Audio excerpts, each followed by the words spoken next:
Ayan, sa ating mga kasimanwang akyanon, ayan, may daayad nga hapon kinyutanan. And magandang hapon po sa lahat ng ating mga nagpa-follow sa atin from Luzon, Visayas, Mindanao at sa ibang parte ng mundo.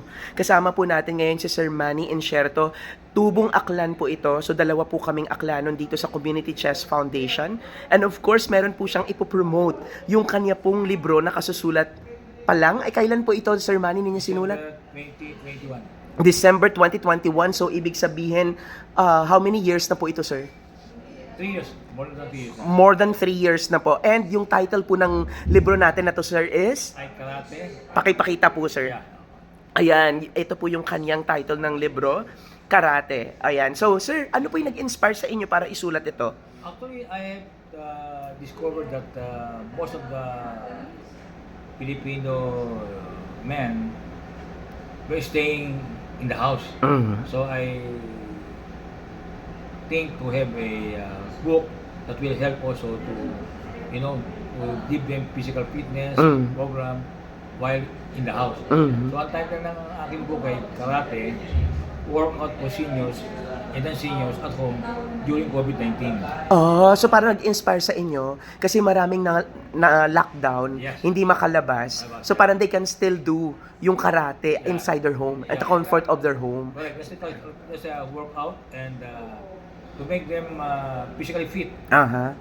body and mind. Yeah. Okay. So, sir, ilang pages po yung book nyo na yan? Ito ay 182 pages. Ano, 170 pages. Alright. And mostly yung sa karate mo na book na to is this testimony from those who are also inspired doing karate, yung mga personalities po na involved talaga sa karate or yung personal experiences nyo po or may mga tips din po dito how to start. Yeah, actually, when I initiated to have this book, Mhm. ang ginawa ko, yung mga previous na learnings ko sa karate when I was still in high school, I put it inside the book. Yung mga picture ko ng mga 1972 and onwards. So nagsimula ako sa YMCA studying karate and sikaran. I'm also practitioner of arnis and taekwondo. So I put it together, but most of the practice and most of the calisthenics workout were in the form of karate and sikaran. Yung sikaran is a Filipino art of fighting, and karate is a Japanese term. Kara means empty, te means hands. So I used to combine these two as a self-discipline and defense. Pero sir, you work as a banker. So ano to on the side hobby? Yun talaga yung first love din nyo? Yeah. Yung karate or ano po ito? Ano pong inspiration nyo dito? It was my first sport when I graduated from high school. That was 1968. So I started studying karate, and it inspired me to learn more. That's why I became a assistant instructor in 6 months' time. I was promoted to black belt in 6 months' time, and then I was of course taken as assistant karate instructor in YMCA Manila. So it's like an inspiration to me, a hobby as well, and also I share this karate lesson to all my friends and students of Arroyo Evening Vocational School. Oh. Prize title because I ran for student government, student council, and one of my projects was to teach break karate training to all the students. That's why I won in the student council. Ang kalaban ko doon, ang galing. Kamukha ni Teacher Gomez, gwapong-gwapo. Anak ng isang consul. Mag-ibang English. Ang aming pinagtatunan, position sa pro in English. So I won landslide.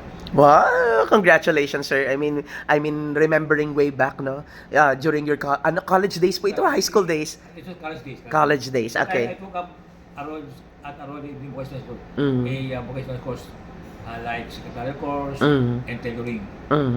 Ayan. And saan mabibili yung inyong karate na libro? At present, I'm supplying it personally by Grab or by Lalamove. Okay. It costs only 1,000 pesos. Ah. However, the proceeds will go to 50% will go to Rotary Club of Bagong Bayan Ah. project. Okay. The 50% will be ayuda to the poor families. Wow, so ibig sabihin kahit yung 1,000 nila ay may mapupuntahan po because proceeds will go to mga beneficiaries po ng Rotary Club and yung mga deserving po. Ayan.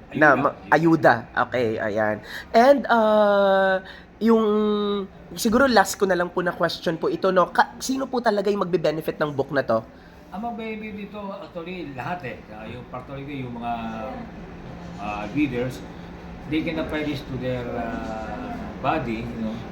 It can help them for the wellness program, physically and mentally, and of course, aside from the benefit that they will derive from the book, it will also help the poor families, wherein we give 50% of the proceeds, and of course, the other 50% will be also our community project sa Rotary Club of Bagong Bayan, Manila. So this will be beneficial to all citizens. Yes. In particular to those your underprivileged citizens. So, ika nga nakatulong ka na, nagkaroon ka pa ng kaalaman. So, parang dual na yung purpose natin. May kaalaman ka, at the same time, nakatulong ka pa. So, yun napakaganda po. Thank you very much, Sir Manny. And sana po, kung gusto nyo pong mag-avail ng kanyang libro for only 1,000 at yung proceeds nito ay mapupunta po sa mga beneficiaries nating mga kababayan po na nangangailangan, pwede nyo po akong i-contact para at least mabigay ko po yung number ni Sir Manny para kayo po na lang ang mag-contact po sa kanya. Para sa mga interesado po, yung mga parents po, para sa kanilang mga anak, how to start up po and how to be an advocate of karate. Ayan po, pwede po nating basahin tong libro na to. Pwede tayong magkaroon dito at matuto. No? Parang first step natin. Maraming salamat, Sir Manny, at mabuhay po kayo. Thank you, Sandy. Okay. Bye. Thank you.